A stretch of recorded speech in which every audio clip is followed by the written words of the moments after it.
Good evening, everyone, and welcome to Lunenburg Roar's program, Athletic Injuries and Pain Management, What Parents Should Know. My name is Susan Diamantopoulos, and I am a retired Lunenburg teacher and now volunteer with Lunenburg Roar as vice chair with a committed and passionate board of directors. ROAR stands for Resources for Opioid Awareness and Recovery. Our task force history began a little more than 3 years ago. Concerned members of the Lunenburg community, which included medical professionals, clergy, educators, Lunenburg police and fire, felt a passionate need to address the devastating statistics that were and still are affecting our youth every day. This disease was personal for many of us. We saw and experienced a loved one affected by substance use disorder. We know how crippling it is for those affected by the disease and how its devastation impacts the family. Our main goals are as you see here. Increase awareness, provide fact-based information, and provide information and resources to individuals struggling with substance use disorder and their families. We know that a segment of the population who become victims of substance use disorder may have been first exposed to pain medicine during a surgical procedure. Opioids at the time was the best source of pain relief. Little was known, unlike today, of how extremely addictive these drugs are. Our goal during this forum tonight is to educate parents of youth who may experience an athletic injury and need surgery, or be confronted with the need for oral surgery. This program will aim to educate parents to ask the important questions and options of their provider about pain management. Now to begin what you all have come tonight for, youth athletics and pain management, what parents should know. Tara Rivera will be our Master of Ceremonies. She is a treatment advocate and recovery coach at Recovery Centers of America in Westminster.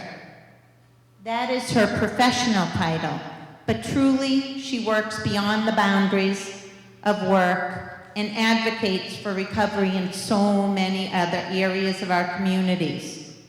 She will go anywhere to help someone seeking treatment and continued recovery, and she is here with us tonight to guide our program. Ladies and gentlemen, Tara Rivera.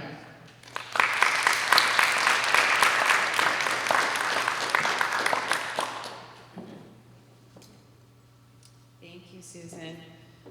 So as Susan mentioned, I'm Tara Rivera. I am a treatment advocate and a recovery coach at Recovery Centers of America in Westminster. Recovery Centers of America is an inpatient detox and residential facility helping those who are 18 and older who are struggling with substance use disorder, both alcohol as well as drugs.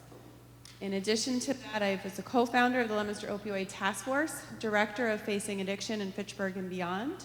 I'm a board member of Crossing Over Sober House in Fitchburg, which is a men's faith-based sober house in Fitchburg. Also on the board of Restoration Recovery Center, which just opened last month, which is also located in Fitchburg. And I'm a person that's personally affected by the disease of addiction. So what that means for me is that January this year, I celebrated 22 years of continued sobriety. So,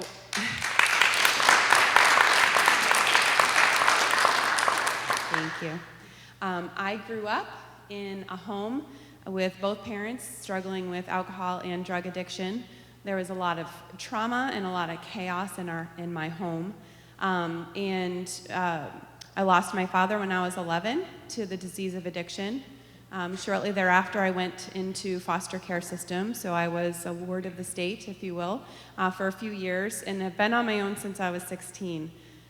Luckily, at 19, I decided enough was enough. Got into recovery at that point, and I haven't looked back. My mother got sober after my father passed, and she recently celebrated 30 years of recovery. And most recently, super excited that both my brothers are now in recovery as well. My older brother went through a program called Teen Challenge in Manchester, New Hampshire. He graduated, went on staff, went to school. He's actually now a pastor and runs the Teen Challenge program in New Hampshire. He's been sober just over 5 years.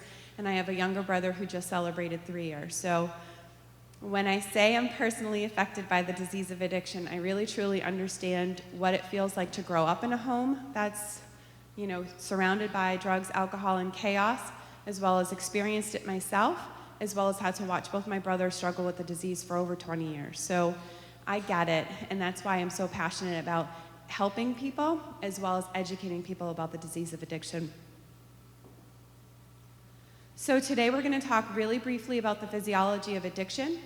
We're going to talk about the trifecta, or what I like to consider a perfect storm, which is genetics, trauma, and early use, and we'll talk a little bit about ACEs as well.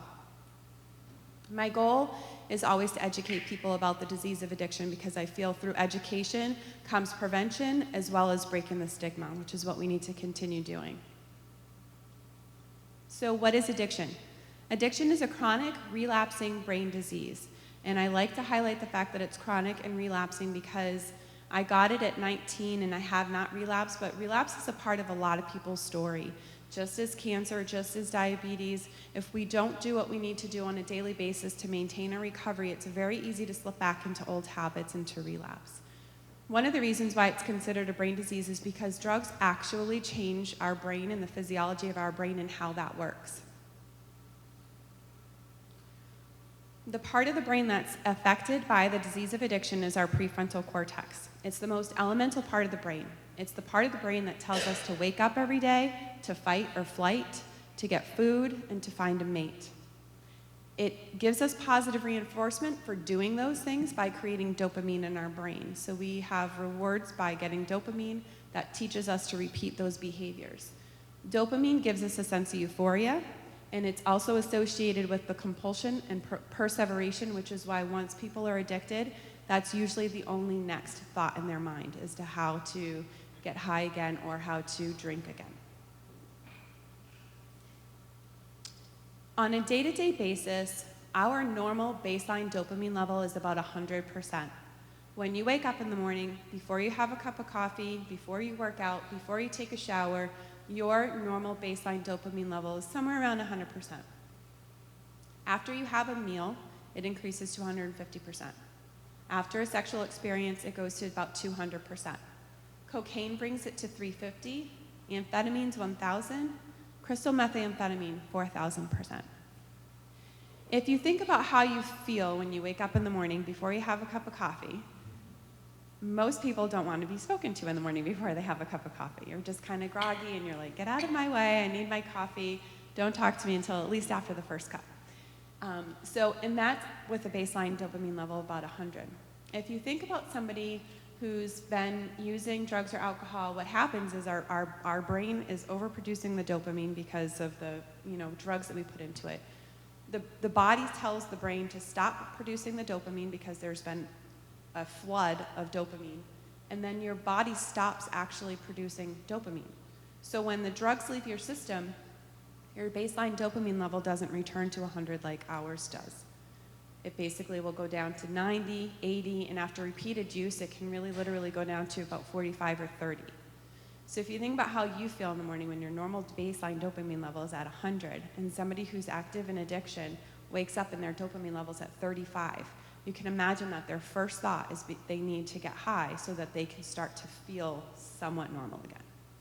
That's how the brain breaks, if you will, and that's what happens to our brain, and that's why it's a chronic relapsing brain disease. I like to talk about alcohol as well. We're in the middle of an opioid epidemic, and there's so much focus on that.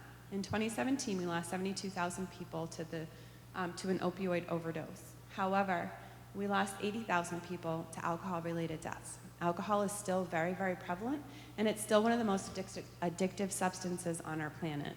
We don't talk about it a lot, I think, because it's, socially acceptable. There's a lot of people that are high-functioning alcoholics, and it takes an awful long time for the effects of alcohol to show themselves, if you will, whether as opposed to someone that has an opiate addiction. You can hit bottom pretty fast with an opiate addiction.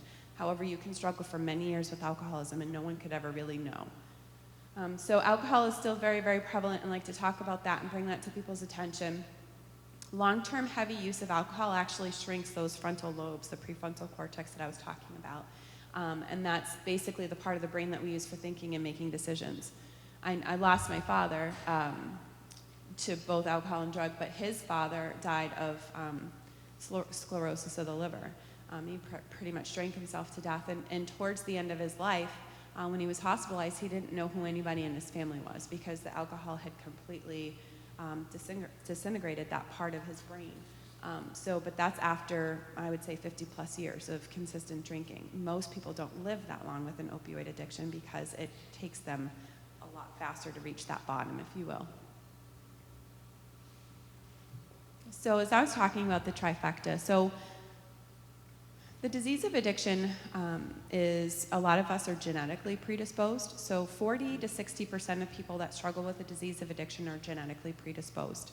I like to say that just because we're genetically predisposed doesn't mean that we're going to get addicted, right? So I was also genetically predisposed to diabetes with my father. I didn't ever get the disease of diabetes, knock on wood. But we're genetically predisposed. So genetic predisposition, early exposure, which I'll go into in just a second, and then history of childhood trauma is kind of what I like to consider the perfect storm for someone that may be susceptible to struggling with addiction. When we talk about poor mental health, it's really, kind of the people tend to say, is it the chicken or the egg? Like, which came first, the substance use disorder or the mental health? And when it comes to teen use and early use, we think about our teens nowadays. We were talking before the event started, and I went to Lunenburg High School. One of our presenters went to Lunenburg High School. And you think back to when we went to high school, we weren't having ALICE drills in our high school. There weren't school shootings the way that they are today. There wasn't social media the way that it is today. Our teens are under so much more pressure than we experienced when we were in high school. So that poor mental health, if they don't have the ability to deal with that pressure, they're going to self-medicate, right? So that's kind of part of the whole perfect storm trifecta, if you will. So as I said, genetics are 40 to 60% people are genetically predisposed to the disease of addiction.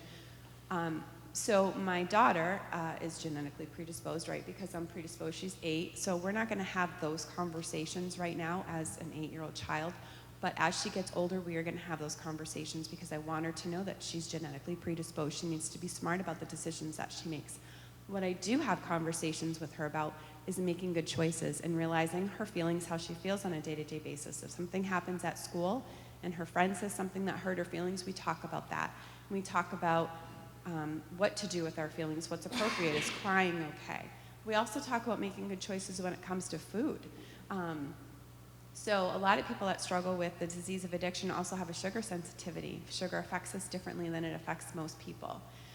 So knowing that information, I have always been very diligent with her about what she eats, and not telling her what to eat, but educating her about what we're having, why we're having it, what are the health benefits. And yes, we can have chocolate, and we can have cookies, and we can have those things, but those are sweets and those are special occasion type of things, and that's not fuel for our body. So we're not necessarily talking about the disease of addiction yet because she's 8, but we're talking about making good choices, respecting our body, and those types of things we can do as they're age appropriate. So I always encourage folks to do that. So genetics, again, 40 to 60%. Early use is huge. So if you talk about our brains, and our brains are really not fully developed until we're about 21 to 22 years old. If we can delay the age of first use, most of our teens, to 24, likelihood of them developing any addiction is 2%. If they're genetically predisposed and they delay their first use, the likelihood of them struggling with addiction only goes up to 5%. So I tell people all the time, you know, I'm not going to be preaching to teens and even my own nieces and nephews. I have nieces and nephews that range from 16 to 18 right now, at least 4 of them. And I don't tell them not to, but I share my experience with them. And I tell them that although they probably feel responsible and mature and all of those things, their brains are not really fully developed and can't handle the alcohol and drugs the way that an adult brain can. And if they want to delay their first use, this is what happens, 2 to 5%. If they drink at age 15, 40% of those kids will become alcoholic. If they wait until 21, that 40% goes to 7. So it's really, again, we're talking about delay, delay, delay. We're not telling them not to do it. We're telling them to wait. The drinking age is 21. It's 21 for a reason. And next, I just want to talk about ACEs really quick. ACEs is Adverse Childhood Experiences. In 2015, I think it was, to 2017, Kaiser Permanente did a 17,000-person study. They did this study over a 2-year period of time. And what they did was they had 2 questionnaires.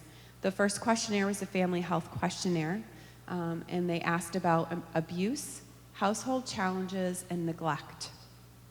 The second questionnaire asked very random questions. Have you ever experienced high blood pressure? Have you ever had a heart attack? Do you use nitroglycerin? Have you ever had shortness of breath? They asked questions like, have you ever smoked cigarettes? Or have you ever used street drugs? Have you ever been raped or sexually molested as a child? Wide variety of questions. Again, 2-year study, 17,000 participants, and what they found was, so you can Google ACE study, and there's a questionnaire, a 10-question questionnaire. The highest score you can get is a 10.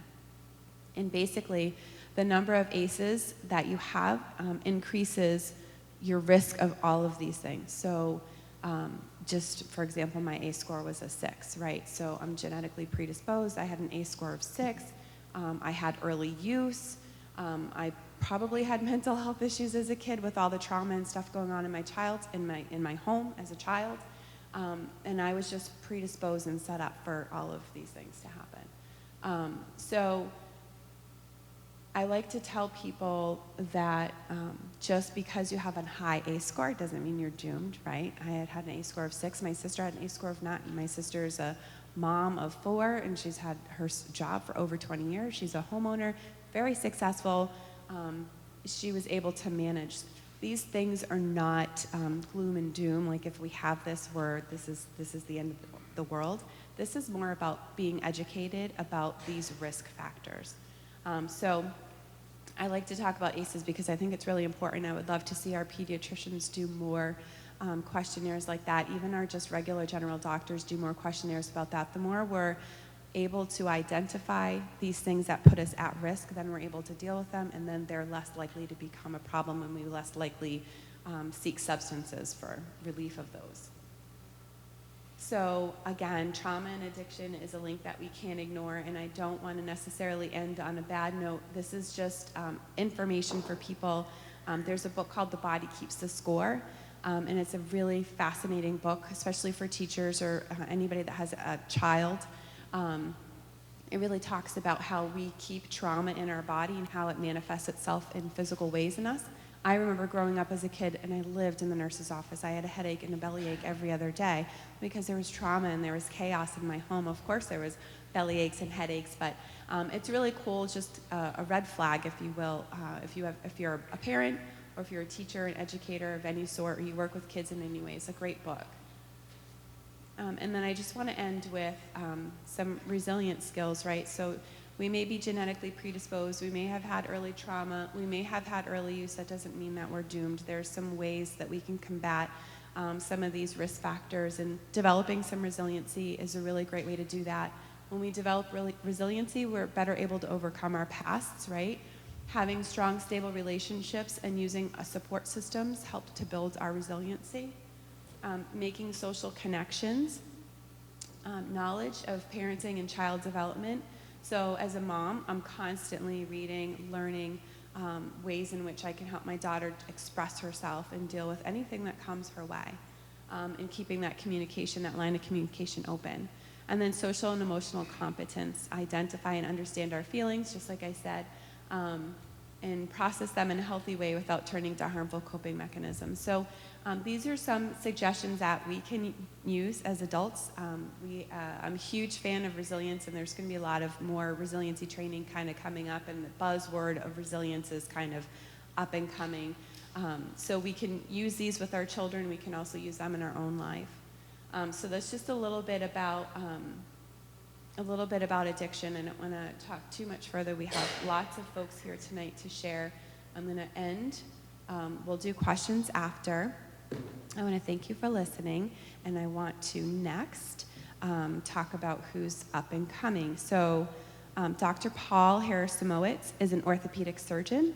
He's a graduate of Gardner High School who went on to get his bachelor's from Amherst College, then graduated from Medical University of South Carolina, did most of his postgraduate work right here through Tufts in Boston. I'd like to ask you to please join me in welcoming Dr. Paul Harris-Samowitz.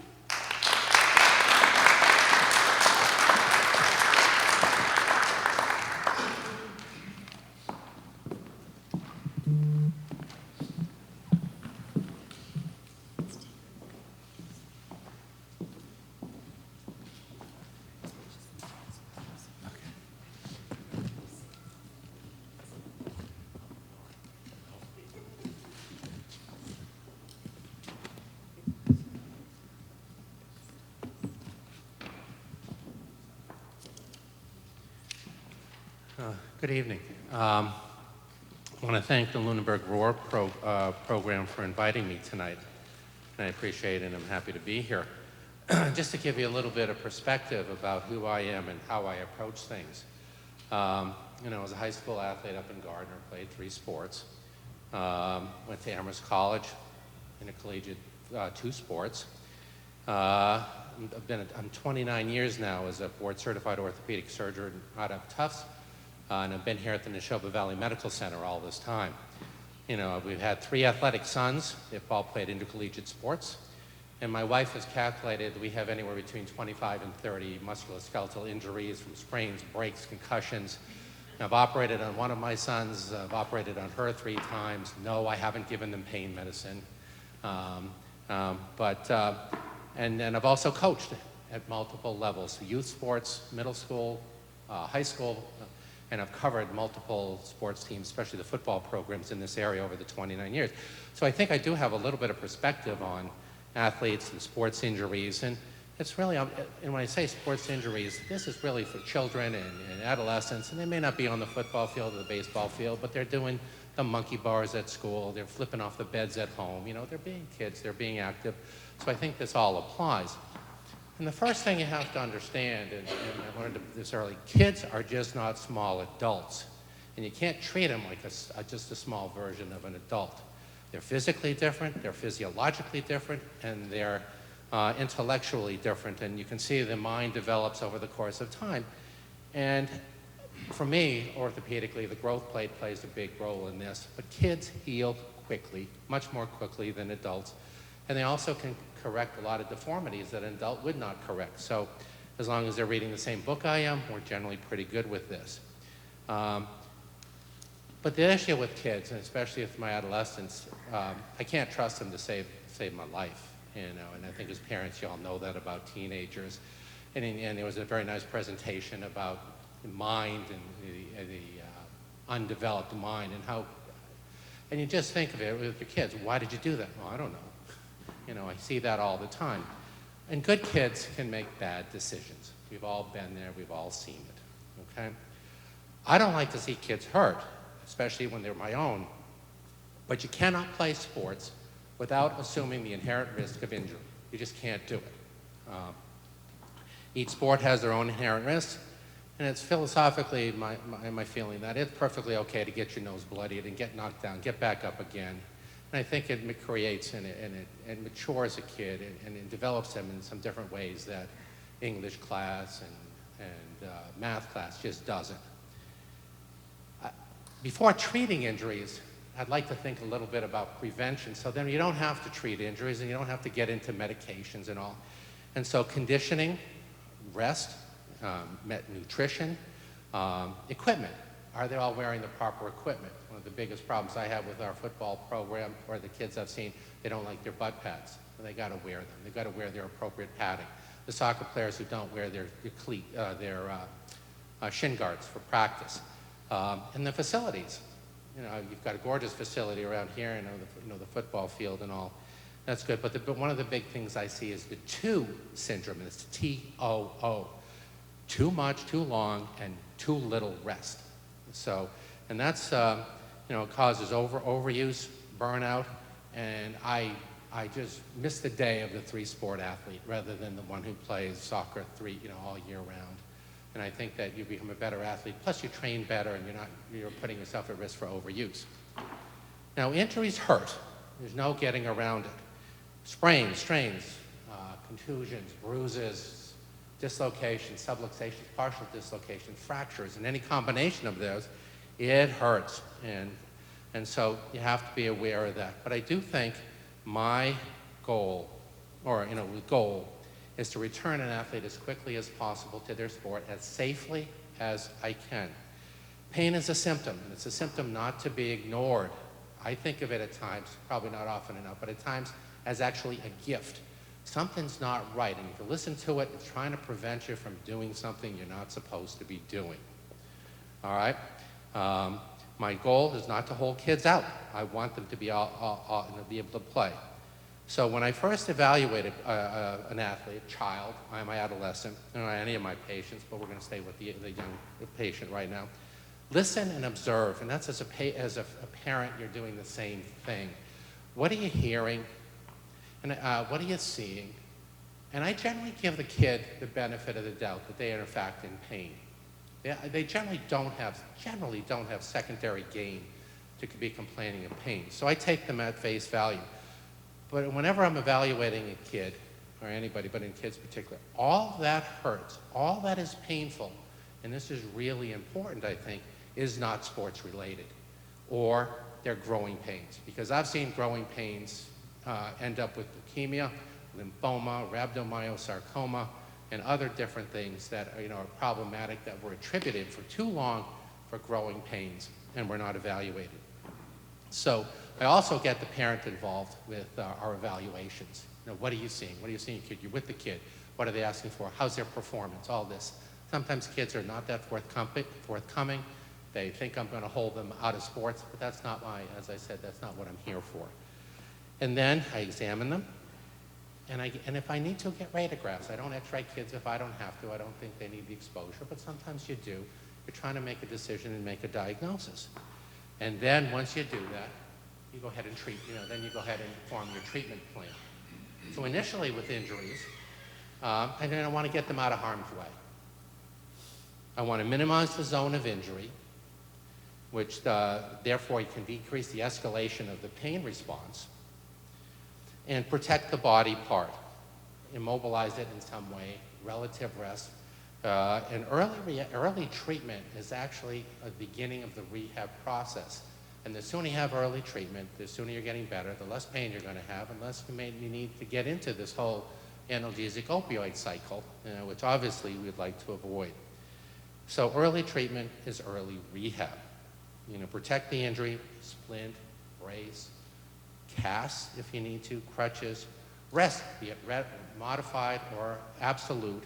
And ice is my best friend throughout the whole course, initially on the injury. And people say, well, it's ice for 48 hours and heat. No, that's not true either. I think ice throughout the whole rehab program is a local anesthetic, and it cuts down inflammation. I think can be very beneficial. When the swelling and the pain is less, then you can go to heat. But heat right away just makes things worse. And I'll typically tell a kid that you heat the ankle after you sprain it, you just lost 2 weeks in terms of going forward. I think the thing that I've learned most, I think, with the kids and typically with their patients, with their parents in the room with them is discuss expectations. Yeah, there's pain. It's going to hurt. It will get better. And I've found typically, orthopedic-wise, in 2 or 3 days, okay, I'm starting to feel better, which means I don't have to give them 3 weeks of Percocet, or nobody should have to do that, quite honestly. It will get better, and then expectations of why you need medicines and why you don't. And this is important nowadays because pain management has become so much more complicated for us as physicians over the course of time. Though on one hand, pain can slow healing. On the other hand, pain-free, might speed healing. But the pendulum has swung so much for physicians. I know a lot of primary care physicians will not prescribe pain medications. They just won't do it. I understand why. There's a significant risk. Even from the emergency department, they'll look at follow-ups and say, well, you had a broken wrist and you only gave them Tylenol or Motrin to start with, and then come in. Part of the reasons why is that people expected, and it used to be in the hospitals, pain was the fifth vital sign, and patients had the right to expect to be pain-free. The other thing is, doctors in their surveys, satisfaction surveys with the patients, if you don't control their pain medicine, you're a bad doctor, you get knocked down on it, and oh, by the way, reimbursement is tied to that subjective evaluation.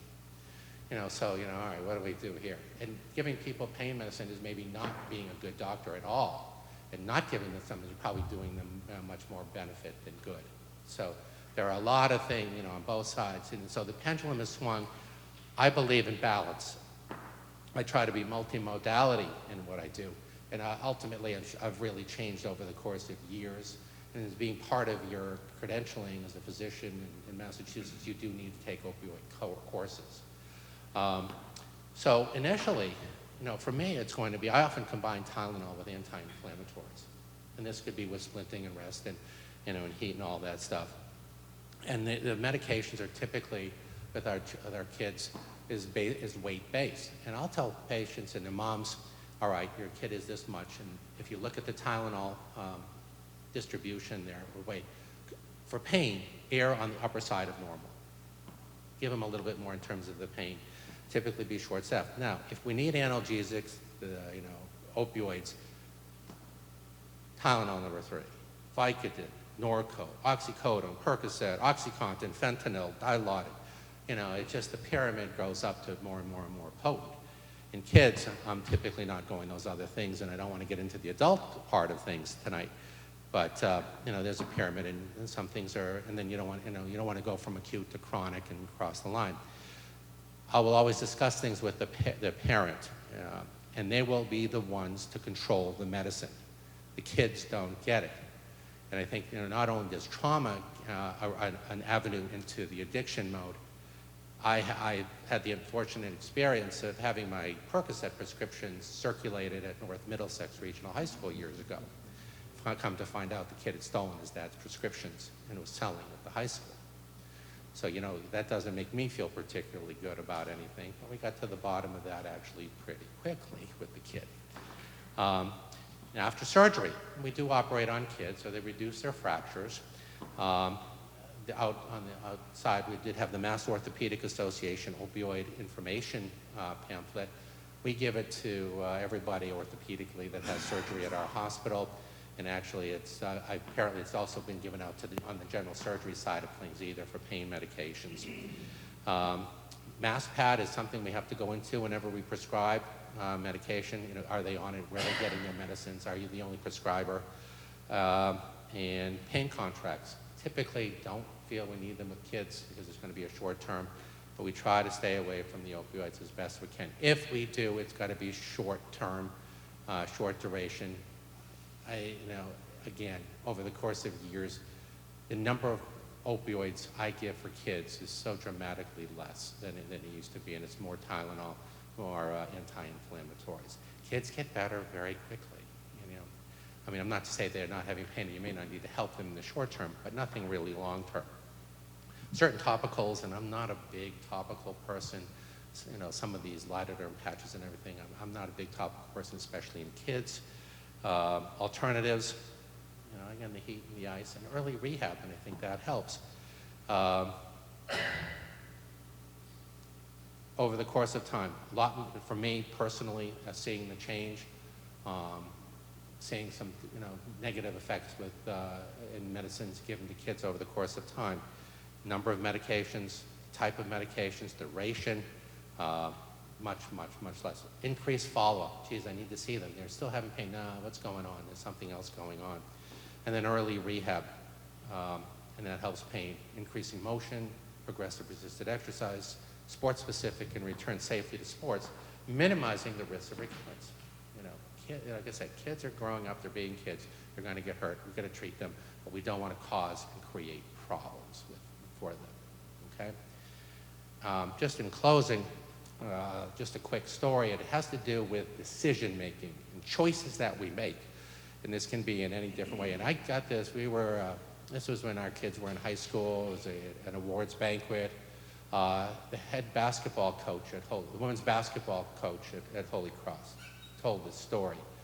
And my assistant coach, who was the chief of surgery, the chief of police over at Harvard, we both looked at each other after and said, wow. So there's this mountain, and there's a trek down the mountain, and there are all sorts of people going up and down the hill. And right around the corner, there's a rattlesnake sitting on a stone. Now, this rattlesnake is something special. It talks, it speaks. And it's asking everybody that goes by, would you carry me down? It's a long way down the mountain. Will you carry me down? And everybody goes, well, you're a rattlesnake. We're not going to do this. You're going to bite me. He goes, no, I promise. I will not bite you. But most everybody just said, no, we're not going to do this. There was this young boy came by, and he was kind of looking at this and said, and this rattlesnake just put up, it was just wonderful, no, I promise you, I just need to go down the hill. I promise I won't bite you, blah, blah, blah, blah. And then the boy acquiesced, put the snake on his shoulder, and brought the snake all the way down to the bottom of the hill. And at the bottom of the hill, the boy looked at the snake and said, here you are, fine. Snake eyes got really beady and everything. Wham! Bit the kid in the neck. Emptied all its venom into the kid's neck. And the kid looked at him, knowing he was going to die, said, but you promised. And the snake looked at him and said, you knew who I was when you picked me up. Choices, okay? Thank you.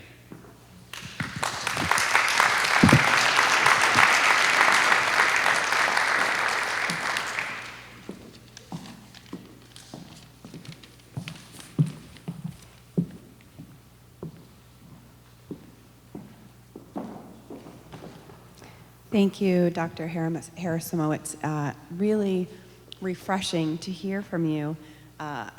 When I do my full Addiction 101 presentation, I talk about pain being the fifth vital sign and how doctors were so persecuted for a long time because the patients were supposed to be pain-free. But part of that equation is missing. The part of that equation is the patient, right? So we're in pain and it's your job to fix us, but we don't have any responsibility for that in terms of diet or exercise or what we're doing to put into our body. So super refreshing, very, very happy to hear you. Thank you for being here. Next, we have Dr. Michael Cronin, DDS, who is also a graduate of Lunenburg High School, and he's been running his own private practice here in Leominster since 1989. Dr. Michael Cronin is recognized locally as the best dentist in Fitchburg and Leominster in multiple readers' polls, on the state level as one of Massachusetts' top dentists, and nationally as one of the top cosmetic, implant, restorative, and family dentists in the United States. Patients give him a 99.7% satisfaction rating, among the highest in the country. Please join me in welcoming Dr. Michael Cronin.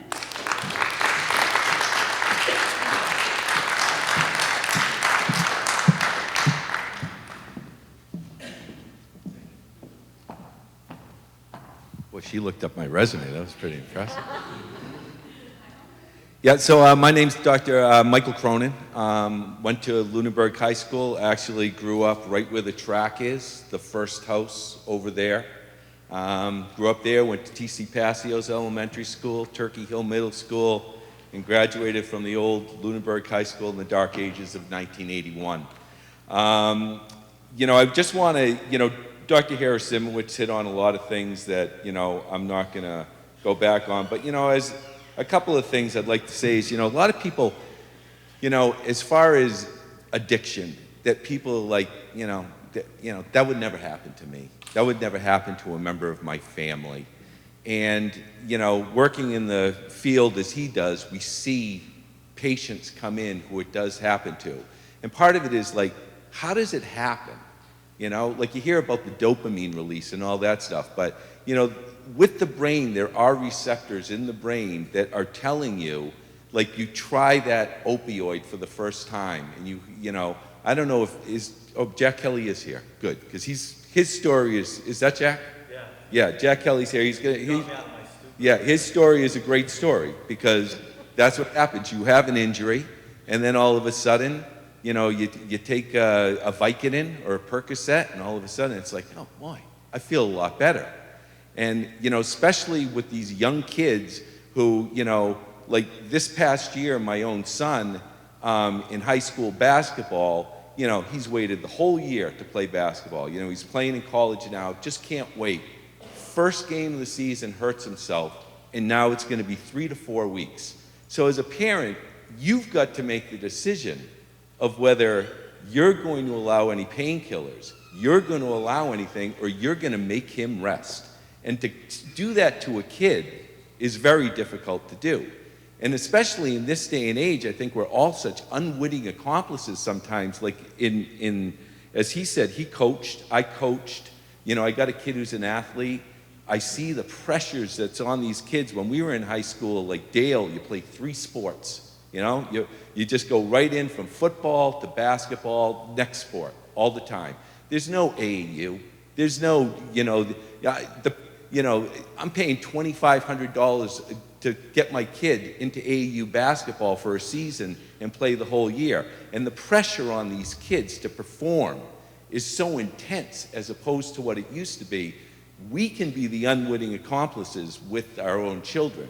To be sitting there, you got to fight through this injury. You got to do this. You got to do that. So in their mind, they've got to perform through that. So, I do want to mention that with the forces that we put on our children as well. As far as the mask hat, which is what was developed for the doctors and the dentists and all medical professionals, I think that, again, doctors were unwitting accomplices. And, I'll say it sarcastically, but it's true, that you see, like, I golf, okay? So let's say this is 10 years ago, I'm going to say 20 years ago, when we were much more unfamiliar of just how addictive the opiates were. That you come in and you see me on a Wednesday. I have to do a surgical extraction and a root canal on you. And I know it's going to be painful, okay? So you see me on Wednesday, and I'm thinking Wednesday, Thursday, Friday. I don't want to be bothered Saturday, Sunday. Because, I'm golf. I want to golf. I want to do something with my family. I don't want to do it. That's 5 days right there, okay? If a person has pain 5 days later, there's a different reason. If the pain is increased over those 5 days, there's a different reason. You come in to see me on that Monday. Back then, the first reaction is, I'll give them a few more painkillers, okay? You might treat the problem, but I got to get them through this. Now we're up to 7 or 8 days that person's on painkillers. Your brain, at that point, is, I need that drug. It's just like anybody who smoked, I need a butt. Anybody who smells a Big Mac when they're going by, I need a Big Mac. And you take that first bite and it's so good. That's what Vicodin is. That's what heroin is. That's what that is, okay?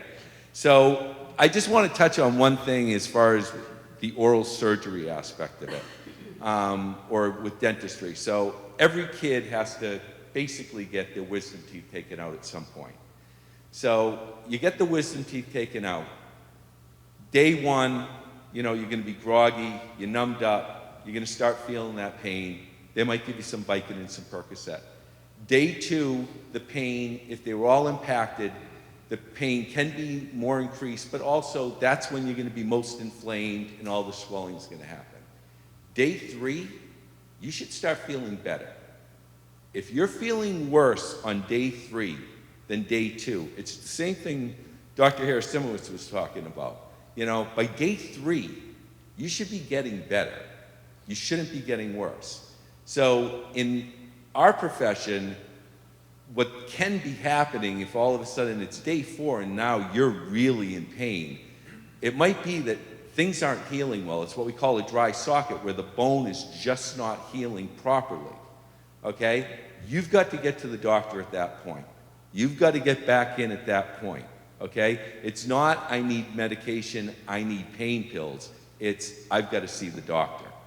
Okay? Because in this day and age with the pain pills, we're now prescribing a maximum of 12 pills, that's it. When we first do it the first time. First patient you see, or if you do a procedure on them the first time, it's 12 pills. And that's it. As he said, myself, I don't think I have prescribed Vicodin or Percocet in about 2 years. I just kind of refuse to do it because of everything that's going on. Because I think that, as I said, I think we've been, the medical field was an unwitting accomplice of this. I think we've taken steps, as Dr. Harris-Simowitz touched on. If you come into my office now and you're like, oh, I'm in such pain, I really need, this doctor one time, he gave me some stuff, some Percocet or something. As soon as I get that, there is a online thing that we go to and I can check your entire drug history. And by law, we're supposed to use that on every patient. It's a great tool for the medical field because we're able to say to a person, no, because I saw your history. So it's eased up our field. That's about all I have to say. I thank you for your time. If you have any questions afterwards, I'll take them. Thank you.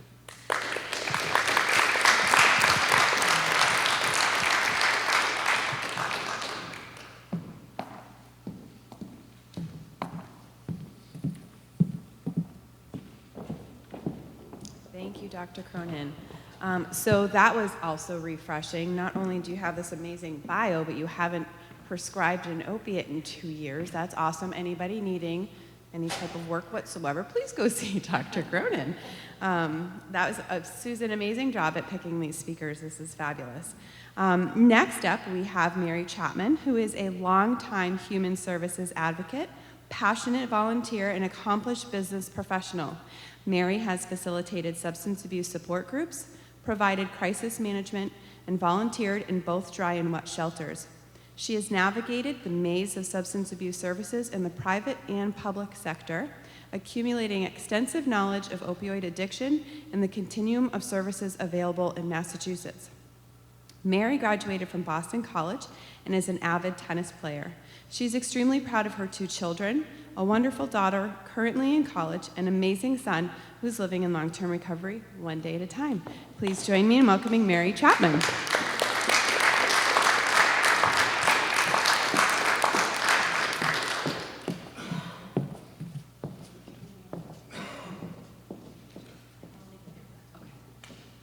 Hello, everyone, and thank you so much for being here tonight. If what anybody here tonight is saying helps one person, this is all worth it because we're dealing with people's lives, and I've seen it firsthand. As Tara mentioned, I'm here as a mom tonight, a mom of 2 wonderful children, my daughter in college and my 26-year-old son who just passed 5 years in recovery. So he got recovery at 21, which is pretty good because that's the age where most people are going to start really enjoying substances. I learned a lot along the way, and it was interesting what Tara said. My son came from the opposite environment. We were your typical suburban middle-class family. No trauma. I sat in auditoriums like this and said, not my son, never my son. He's too athletic, too smart, too grounded. We're watching him too closely. But I was blindsided. Our family was blindsided. But one of the things I did learn, and Tara touched upon, is this genetic predisposition, and I fully believe in that. Although there was no addiction in my immediate family. If you shake the family tree, and I found this to be true of a lot of people I met, if you shake your family tree, somewhere a distant cousin or an uncle or somebody, there's typically somebody struggling with alcoholism or some type of addiction. So the other thing I want to mention is, and it's interesting hearing Dr. Cronin talk about being really careful about prescribing medication. So when my son was about probably a year into recovery, he had to have his wisdom teeth out. Now that was a scary proposition. What he did, he spoke with the oral surgeon. He lives in a different state. He spoke with the oral surgeon, told him his history, told him he did not want any pain medication. He also said he did not want general anesthesia. The one thing I learned about general anesthesia is a lot of it has narcotics built in so that when you're put under and you come out, you don't feel the pain. So my son additionally said, I do not want to be put under general anesthesia. So the plan was he would be given nitrous oxide. And the other plan was mom was coming up. I was getting a suite in a hotel so I could monitor his recovery, make sure he had ice packs, ibuprofen. The day of his oral surgery, I went to the oral surgeon's office. My son is in the chair, his mouth, so he can't speak. And I sit down just to make sure to have that checked with the surgeon.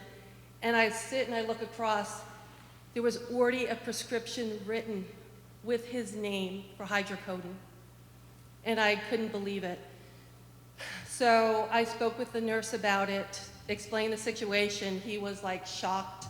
The oral surgeon came in and I spoke to him about this. And he seemed a little bit annoyed with me and said, well, this is just in case for therapeutic. And I said, I'm sorry, but I don't think you understand the magnitude of opioid addiction. But all went well. The oral surgeon left for a minute. The nurse took the prescription and tore it up. My son had the wisdom teeth out. I did stay with him. He used ice packs, ibuprofen, a lot of TLC, but he got through it successfully. What I did was I wrote a letter to that oral surgeon, politely and respectfully explaining that he needs to properly understand and screen people with opioid addiction and know that it's not okay to prescribe that. Fast forward to my daughter, who was in elementary school when this was going on. When she had her wisdom teeth out, she did have anesthesia, but there was no narcotics in it. And I had discussed that with the oral surgeon, who says he doesn't do that practice anymore.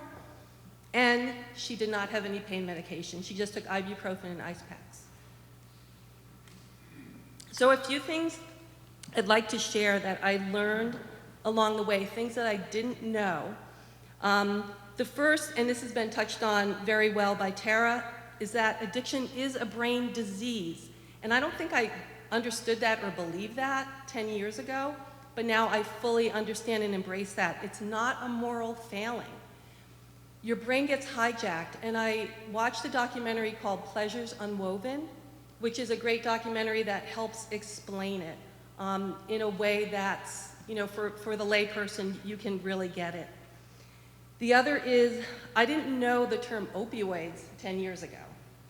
So opioids and opiates, so opiates are directly derived from opium, whereas opioids are synthetic, so the hydrocodone, the oxycodone, brand name OxyContin, those types of things. They are highly addictive. My personal opinion, and this is just a personal opinion, I'm not a medical professional, I don't think they should ever be prescribed for moderate pain.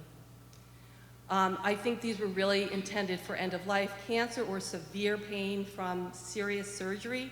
They're highly addictive and very dangerous. They also have a very similar chemical comparison to heroin. And so in our support groups, we were talking about these things being like heroin in a pill.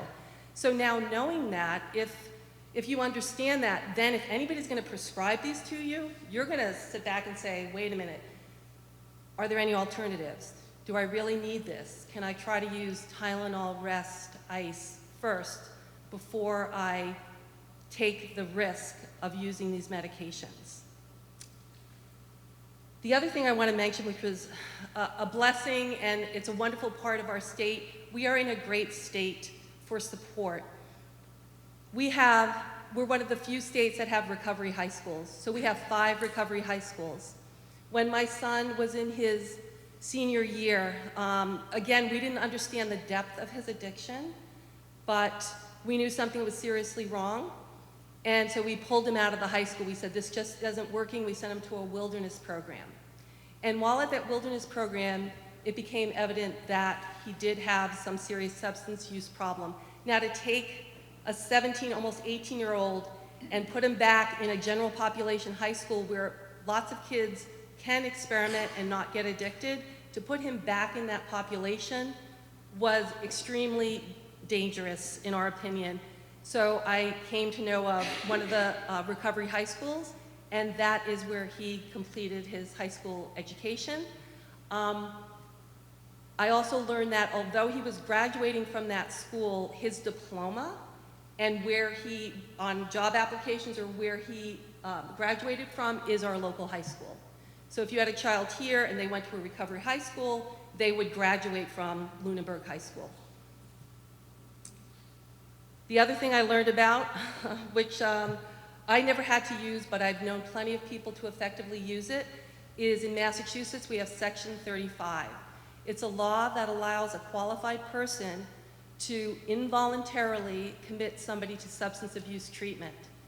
And that if you're in fear of somebody hurting themselves seriously or somebody else, you can petition the court and have them civilly committed to treatment. And I know people who have done that repeatedly and their loved ones have achieved long-term recovery. Another thing I didn't know about, naloxone, or brand name Narcan. So that's a medication that will temporarily reverse the effects of an opiate overdose. We can all have it. You can go to support meetings where you can get it for free, or we have a standing order in Massachusetts. You don't need a prescription. You can go to a Walgreens and they will give you Narcan. It's a nasal spray. I had it at home. I never had to use it, thank God, but I was concerned because my daughter was young at the time, and I was like, oh, but it can't hurt anybody. If it accidentally, it's a nasal spray. If it accidentally gets sprayed, it can't hurt anyone. So absolutely, I think almost everybody should have it. And I know people who have used it on just random people. I mean, the opiate epidemic is so serious that you never know when somebody might overdose, unfortunately.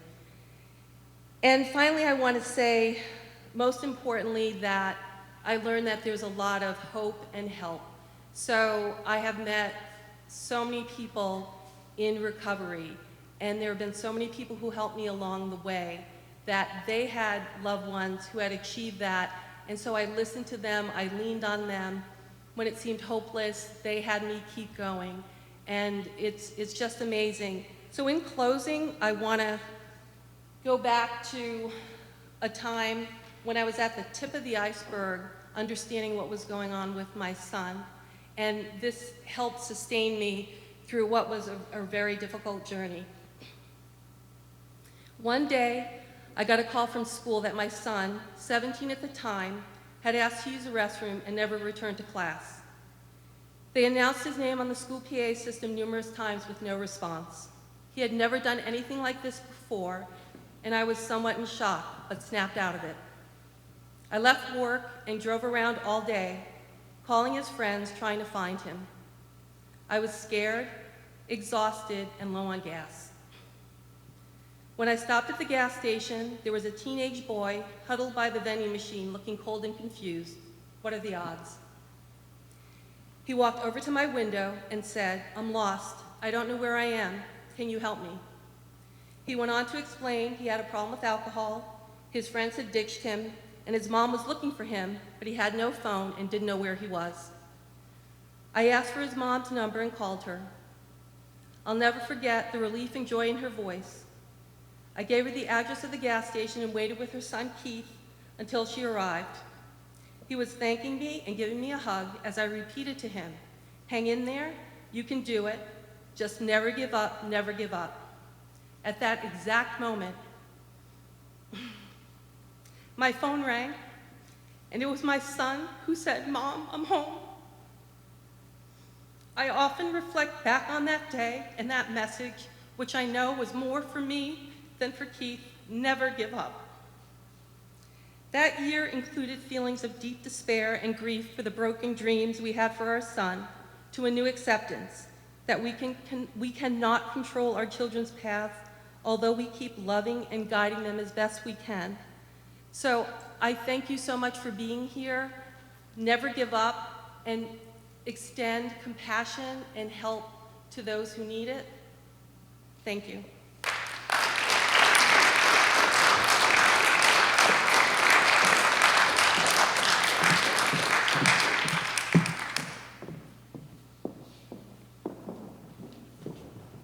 Thank you, Mary. Amazing message and courage and strength. I appreciate you sharing that with us. Last but not least, we have John Francis Kelly III, better known as Jack, who lives in Boston. He is a writer and has advised and served on various boards for political figures, companies, and nonprofits regarding public health policy and substance use disorder. He was also a founder of a mobile app tech startup, connecting people in recovery to one another from their phones. Jack remains a vocal leader on issues surrounding addiction and recovery. Additionally, Jack holds a political science degree from the University of Massachusetts Boston. He is an avid runner and has completed the Boston Marathon and over 20 half marathons. Recently, Jack successfully trekked to Mount Everest Base Camp in Nepal. Please join me in welcoming Jack Kelly.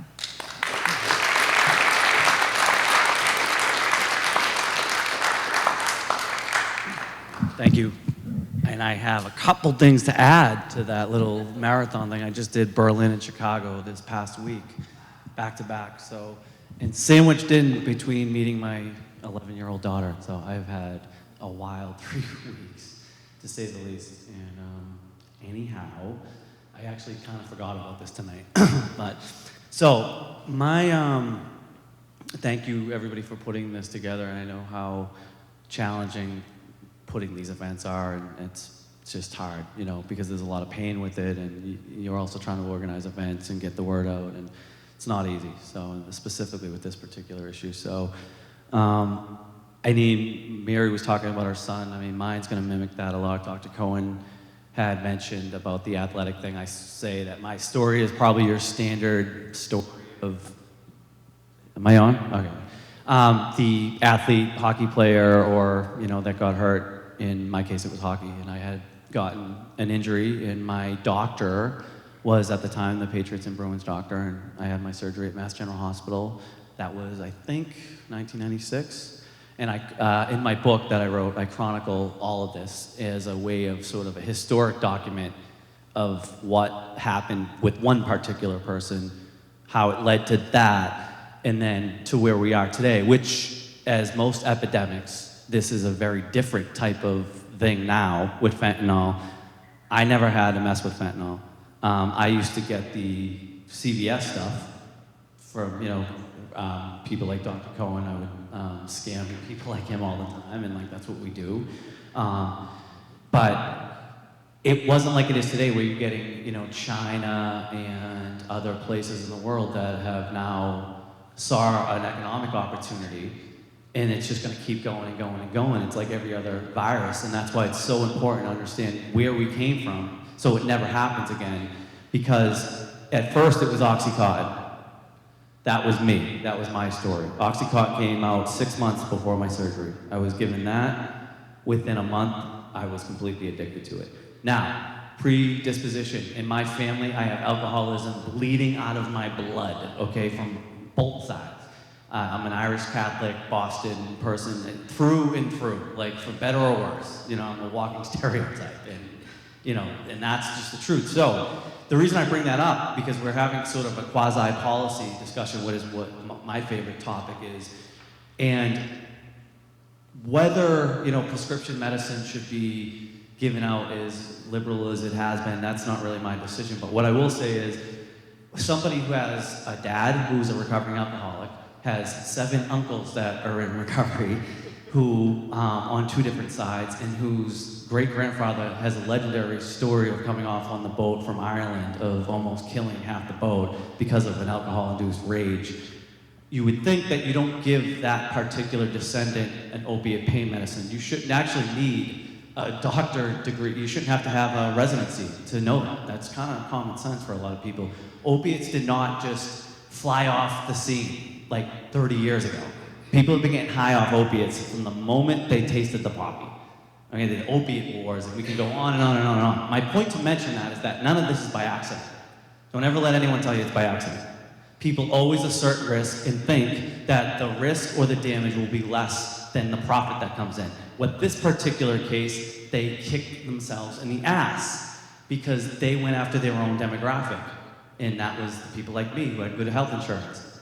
And there you go. And that was the foundation of it. So you took kids like myself who were athletic and I guess popular, and it was sort of the Red Bull marketing model. It was like, we're doing oxys, it's just, we're not drinking. I mean, my friends at the time with all, after the, hello? There we go.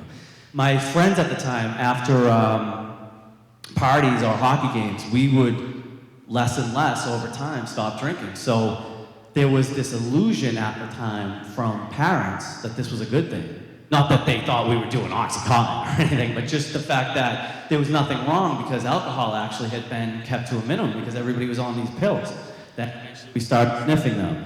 And then eventually we couldn't support that anymore. And then we started getting kicked out of our houses. We started losing our scholarships. We started going to rehab. The same thing that every parent has had to deal with happened to me. It's the same exact story. And then as we're doing that, we're then giving it to other people. So if I'm dating someone at the time, I'm gonna get her hooked. She's gonna get her next boyfriend hooked. She's gonna get her brother hooked. She's gonna get her cousin hooked. That's how it spreads. To the point where we're at now, where from what I hear, people don't even do pills anymore. They go right to heroin. They go right to it because it's become so mainstream now that the floodgates have been open. And so it's a scary way of looking at how just a couple quick bad decisions, regulatory decisions, could lead to this. So we're here, and there's a lot of different resources, and we don't have enough time to get into all of that, but I just want to sort of impress upon people that recovery is possible. I've been in recovery, I just got 16 years actually. Oh, that was part of my week last week, right? So I got 16 years, and for me, recovery has evolved. I was first got sober when I was 22. I didn't have my family in my life. I was homeless. I lost everything. And through a lot of hard work and treatment and support, I was able to get to this point where I'm at now in life, where I've owned property for over 10 years. I've ran for political office. Whatever, all that stuff that is very cool that I've been able to do. But I have to impress upon people that as I have evolved upon running recovery, I've also realized that the foundation of why that happened is much bigger than just Oxycontin. It is definitely something in my genetics that it's a vacuum that I call almost a natural vacuum that needs to be filled either with purpose, which we would call positive, or it's going to be negativity, which is drugs, food, sex, in an unhealthy manner, whatever you want to jump into. And I had to learn that even in my recovery, I still had a lot to learn about my own mental health treatment. Because it wasn't like I just put down drugs and all that stuff went away. I had to do a ton of work on myself. I've been suicidal in recovery. I've been to the White House and wanted to kill myself while I was there, which demonstrated to me that this was far deeper than just drugs, alcohol, or any other condition, that there was a real hole there. And my trauma was inflicted during my addiction. I don't think that anybody who has lived the life of a heroin addict is gonna get out trauma-free. Just don't think it's gonna happen. And for a while, I tried to act like I wasn't affected by that stuff. And then it started to hit me a couple of years ago that I was. And so I got help on that area. That has been the most, in my opinion, courageous thing I've ever done in recovery, is talk about how vulnerable I actually was to why I needed things like heroin in the first place. And so my recovery is just in a different phase, I guess. It's not just about drugs. I don't look at it like that. In fact, I don't even feel comfortable anymore celebrating the year. Because it's like, at this point, 16 years, it's like, what else am I offering? I think that's good for people who are early in recovery, 1, 5, 10 years, but I want to seek something deeper, and I think that a lot of us in recovery do get to a point, and I don't know if your son's ever talked to you about this, but there's this emptiness that after the excitement of recovery and what the world brings to us, there becomes an emptiness. Because unfortunately for us, when that thing gets turned on, it needs to keep going. And again, for a lot of us, it's purpose.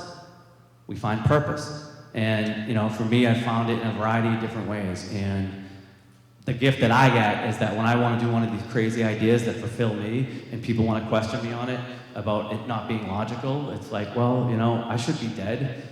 And you're right, I like to shoot heroin. I'm not a logical person. I'm not like you. And I've accepted that with myself, that I'm actually appreciated for what I am. It took a long time to do that. I mean, 38 years old, just as a person in general, to get to that point. And so that's sort of my message now when I speak, because if there's anybody who is in recovery and also is still additionally struggling with the glory of it, listening to some speaker like myself who's done a lot, sometimes you can almost feel inferior, like why am I not doing what that person's doing? And what I can tell you is that we're all the same. That sort of beast doesn't completely leave, and it's okay that it doesn't.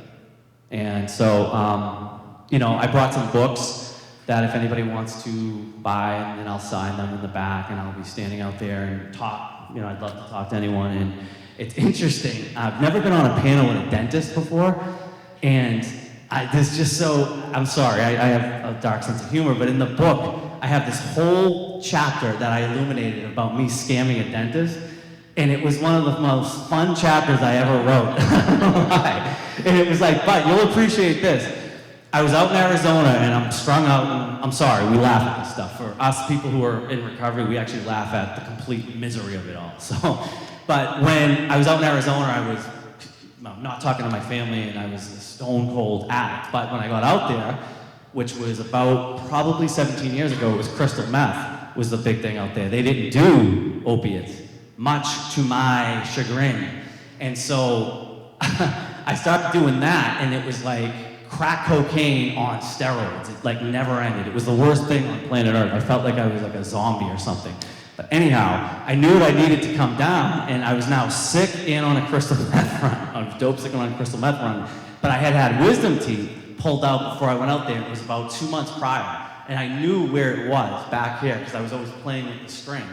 And so I thought, what if I take a knife, it's gruesome, I get it, but what if I take a knife and open that, and then I'll go to a dentist, and then they'll give me like Vicodin, and then I'll calm down and I'll be happy. But then I thought, wait, no, a dentist is gonna know that that's complete bullshit, that it just ruptured after 2 months. So I'm not gonna go to a dentist, I'm gonna go to an emergency room, because they're not gonna have time to deal with it, they're just gonna shush me out the room. So, there you go. So even your expertise, we get around, because we see that, we're like, he'll get that one. No, I'm not gonna go to that dentist. So anyhow, it was just one of my favorite chapters to write in the book. I don't know why that story has always stuck with me, but I just sort of liked it. So that's a chapter in the book. So congrats to your profession, I guess. But anyhow, that's it. You know, I thank you for having me here, and I wish everybody well in their personal journey, and hope everybody has a good night. Thank you.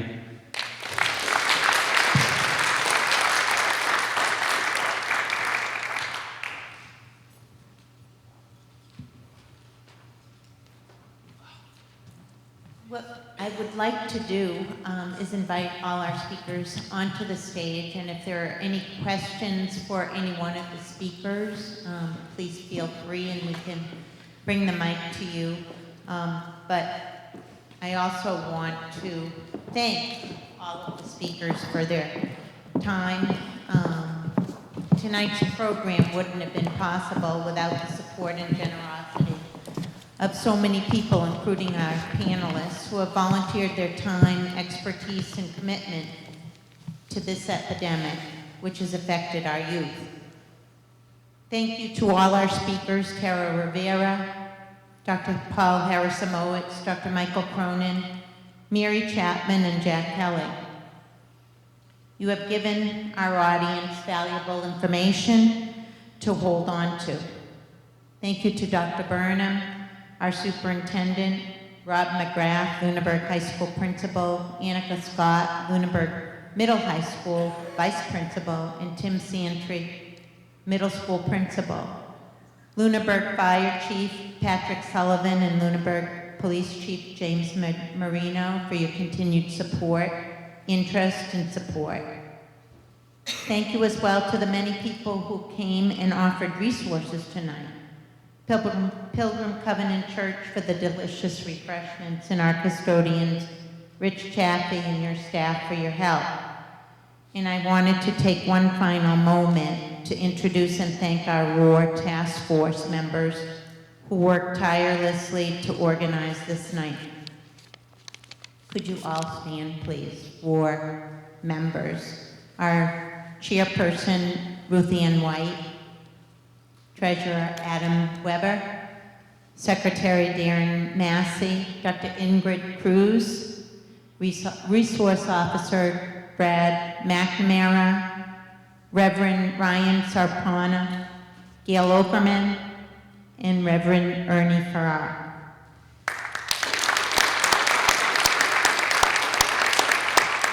So, Susan, who worked tirelessly. So at this point, I will hand the mic to anyone who is interested in asking any questions to any one of the speakers. Don't all jump at once.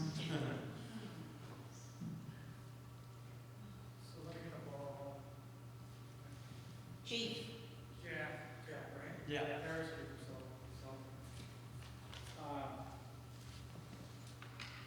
One of the things I come in and I look around, there's not a lot of people here. And I think, and you can tell me if I'm wrong, but one of the biggest problems we have, and we see it almost daily, is that parents tend to be in denial with respect to their young ones having some kind of substance use problem. Do you agree with that? Oh my God, I can't. Yeah. So reflective of my historic culture and what just went on with my weekend with my daughter. This is like my philosophy of life. I am telling my family the same thing, the old, like, don't tell anyone, don't tell anyone, don't tell anyone. That has done nothing but ruin people. My situation with my daughter is because people wanted to keep secrets. Same exact thing, and addiction's the same way. Secrets, no secrets. That's the problem. We're all ashamed for no reason. You can't say that we're going to get rid of stigma and then we're still walking around in shame. I mean, either it's a brain disease or it isn't. And yet, it's still, people, I think, take this shame as if it's sort of like a moral weakness. I just stood up in front of a room full of people that have been suicidal. I'm at a comfortable space with it now that I can do that, but I truly believe that it's sort of like the stupid cliche, the truth will set you free. I really think it needs to be maybe incumbent upon people like ourselves who do this type of work to tell parents to stop hiding. We're not perfect. None of us are perfect. None of us. And if we just sort of owned what we have and instead of always treating things as like these bad, mysterious things, maybe we can catch stuff before it gets too bad. Maybe if my parents felt comfort that they could go talk to a neighbor, maybe we stop this before I stick a spike in my arm. But it's always when the spike's in the arm. And it's quite frankly, this is what I saw with my recent situation. I see a bunch of adults who have their own agendas. They love the people involved, but they also got their own agendas. Nobody actually is thinking about selflessly the thing involved. And it's the same exact thing here. It's not just about, oh, I don't want my kid. It's themselves. I don't want people to think my kid is a drug addict. It's their own ego.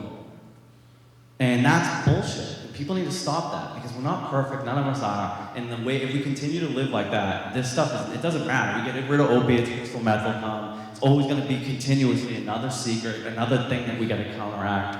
And it's just, to me, it's the secrets. That's the problem, the shame and the secrets. And I would know because I'm Irish, so yeah, I'm sure you do. So speaking from the parent's perspective, I honestly was blindsided and did not know. It wasn't that I was hiding, or I was ashamed of it.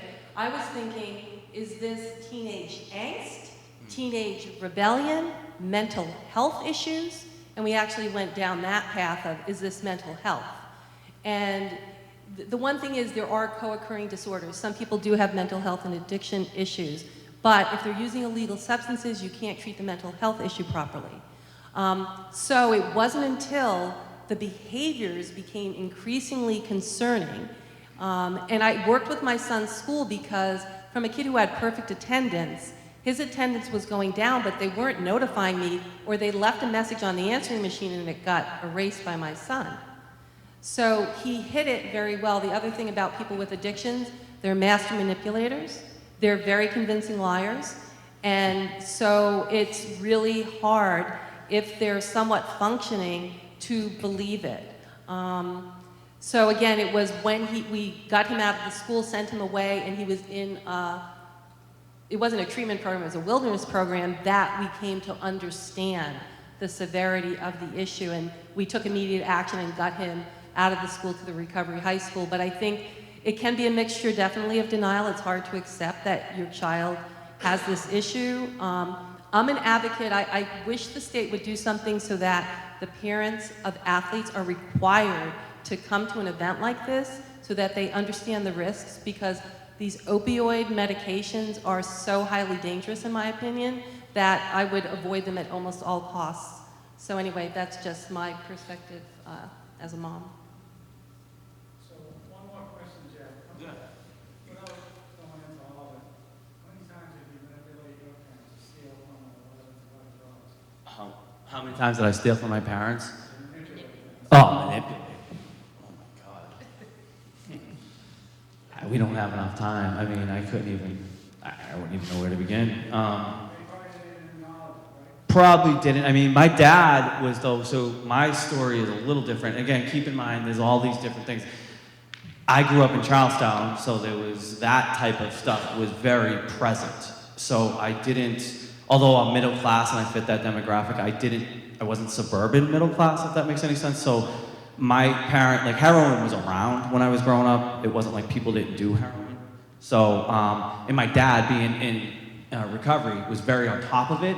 So he was very aggressive about it, but it was my mother that was pushing him. And then, of course, like, I mean, they almost got divorced over it.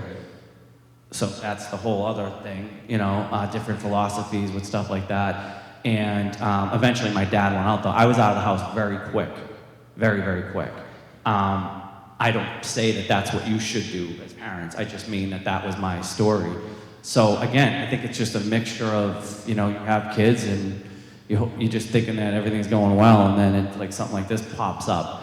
And I don't think it's enough out there that people feel that if kids feel that if they are using something as a coping mechanism, or they're experimenting, but unlike their friends, it's now becoming a daily thing, I think they feel in fear to talk to someone about that, because it's like you did something bad. Get it? Like, and I think that's the hardcore thing, because someone who's 14 is still 14. They're not us. With experience and logic and perspective, I want to go to that concert this weekend, and if I tell my mother I was, you know, sniffing coke, I can kiss Post Malone goodbye. And that's the problem, and that's, I guess, again, I feel like I'm at a therapy session right now. That's what I'm trying to do with my daughter. Like, I'm trying to already, like, you know, learn from things that would have happened with me, but it's like, you know, I'm probably not the best person to talk to right now. I'm on like a whirlwind tour, so it's like, but I hope I tried to answer that as best I could. Yeah, but I'm just throwing rhetoric out here because, you know, our biggest frustration is we can provide parents with this unequivocal evidence that their kids are doing drugs and that they need to get help. And they will deny, look the other way, and we'll walk away, and we're monsters. They can't believe that we would accuse their kids, but we'll give them the evidence, put the evidence right in front of them. And it's a very frustrating thing for the police.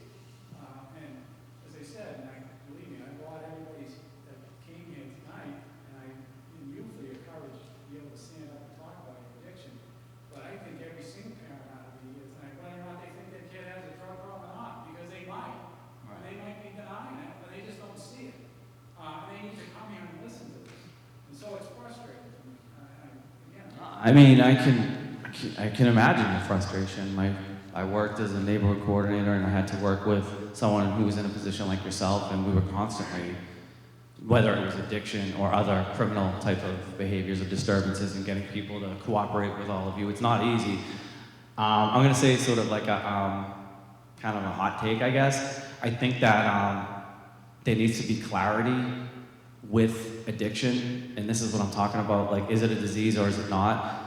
why I feel like police are put in this horrific position of, on one hand, enforcing the law, on the other hand, trying to have compassion just as a human being, but then also as a philosophy, and trying to manage that. And I just think it's too convoluted. I just feel like they need to be separate entities, because it's, and I hope I didn't get you mad, like I'm taking funding away or anything like that. I just mean, like, I just feel like all my friends who are cops, it's the same thing. Like, they don't want to arrest a kid. They see a bag of heroin, they want to help them, but they don't know. I mean, No, so one thing I want to say is thank you for your concern, and also, again, I know so many people in recovery, and a few of the guys in long-term recovery talked about when they got arrested, and their statement was, I wasn't arrested, I was rescued. Yeah. They couldn't stop themselves, and that became a turning point for them. The other amazing thing I've seen happen in Massachusetts, and particularly in the northern part of the state where I'm from, is the PARI, the Police Assisted Addiction Recovery Initiative. So I know people have used the Gloucester Angel program, where they go in and they're addicted, and they say, I need help. They're at the police station getting assistance, and other communities have taken on that model because we recognize we can't arrest our way out of it, that treatment and not punishment has to happen, but I fully believe in consequences. We can't have people running around, running amok and doing all these things. And the other thing I learned is, for a lot of people, to get to the point of recovery, they have to face the consequences and the pain of their addiction before they're going to change. So again, thank you as law enforcement, and you obviously are a person who's trying to understand and have compassion for these people. Well, I can just tell you that our focus has completely changed with respect to how we deal with all kinds of issues. There's diversionary programs out there we use, and so on and so forth. But if a kid comes in our station, and we're unusually, we have an inordinate amount of arrests every year for a small community. We're very busy. We have a lot of people coming out of locker, but most of them have some kind of substance use problem. And we're very willing to look the other way in terms of any charges if they're willing to get help. That's just the way things have changed. It's not, I've been doing this for almost 41 years. And, when I first came on, that never happened. Just locked everybody out. Things have changed dramatically, but we need to get cooperation from the parents. And that's a huge thing, and that's part of what makes it so frustrating. But to respond to what you said, Jack, about, there is an issue with the police, of course, because on one hand, we're asked to be soldiers, and on the other hand, we're asked to be guardians. No, it's not fair for you. As an individual, it is. It really is. We're given the authority to use deadly force, but then we're asked to Counsel them at the save same the time. person Yeah. that was just shot, Right. we're mandated to. So, this diversity causes a lot of issues even with the police, and I've seen that too. I just lost a friend of mine this weekend from substance abuse, who was a police officer. And that's, again, that was the perfect storm, the trauma, the genetics, and so on and so forth, led to that. And as much as we try, and I know I tried myself numerous times, and I know I saved his life a couple times, it just didn't work out for him. It wasn't as successful as roses, so too bad. But anyways, trying to hopefully get everybody involved in it somehow. Thank you for having me. Thank you. Anyone else? Well, thank you, everyone, for coming. This conversation will continue, and together, our speakers have made a difference tonight. And I appreciate all of your time, your expertise, your strength, your wisdom, and God bless you all. Sue, if I could just say one thing. Yes. To the point that was earlier made about the I'm loud enough, I don't need that. So, to the point that was made about the student athletes, if you could somehow get Lunenburg High School to be the first school that requires the high school athletes to take that, because I know it, and it's good to see you again, Chief. I haven't seen you in a long time. That I know what his point is about that when he's saying about the parents aren't you know, like my kid would never do that, you know, because I know that I have a kid who's an athlete and he hasn't gone down that road, but I know that I've said my kid would never do that. That's not my son about something else. He's terrific. It's not possible. Then I find out he did it, you know? But to be able to do something like that where they have a requirement and they have a guy like this coming in who they can relate to, you know, that, you know, he's young, he's hip, you know, no, seriously. I got a rude awakening. I'm not as hip as Yeah, I know, but to talk here, about so- those things too, about, you know, because a lot of, like, when he was talking about the help you get, as you well know from what you went through, you know, the help to get for mental health in this state or in this country is horrible. Like, when a person has mental health issues, you know, see you later. I mean, it's so hard to get them help. You know, that it's a vast issue that these kids have to realize that, you know, as he said, you know, it's not necessarily me. That, like, you know, it's my brain, it's an addiction, you know, that I think it'd be great if you could somehow, you get some great publicity too. Right, and we have a wonderful supportive superintendent, and, you know, we sent out a lot of letters, a lot of emails, and we're just trying to scratch the surface and get people here. The stigma is still great, unfortunately, but we'll keep on trying, and as Ruth Ann says, together we can make a difference, so appreciate it. Ruth Ann, did you want to say something? Well, I'm listening to you, Chief, and hearing how hard your job is. And I'm just going to share as someone who had in our extended family a young person who got into opioids for years. Started when he had his wisdom teeth out, got them then, and mother said, honey, how do you feel? Oh, not very good. Would you like another pill? And so things are changing. Your awareness, all of our awareness. Honestly, I was discouraged when I looked around tonight and saw how few people were here.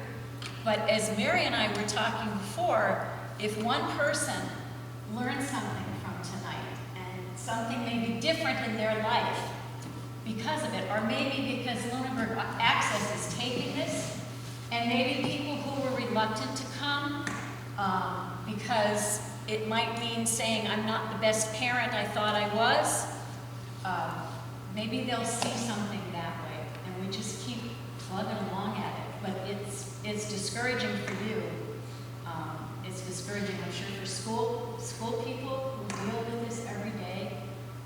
But I hope that things are changing, and to me it sounds like they are. I think so. Change happens slow. So I'd like to think of this, you all were planting seeds, and we just keep doing it. Thank you so much. Yeah. Okay, just to piggyback on what you're saying, the thing that's discouraging for me in working as a counselor in the community, the thing that is most discouraging for me, working as a counselor in this community for 25 years, and also as a school-based counselor for 10 years, is that we understand and know the realities of the mental health challenges that we see day to day, and the lack of resources that we have in the schools to address mental health challenges at an early age is minimal. We could begin to address things, Tara, you know this, right? At a lot of earlier ages. I'm a school counselor, I'm losing my voice. I'm a school counselor for 425 students. So that's what we're dealing with. Just like you have challenges, we also have challenges. The community must understand that we need the resources at an earlier age to help the families that have challenges in regards to the mental health issues that exist long before somebody picks up a drug or a drink. And so that's the message I need and want to get out tonight to you all, to bring back, to support the schools, and to get us the resources we need earlier to take care of children in our community. Thank you. Thank you. Well, again, thank you all for coming. Appreciate the time. Have a great night.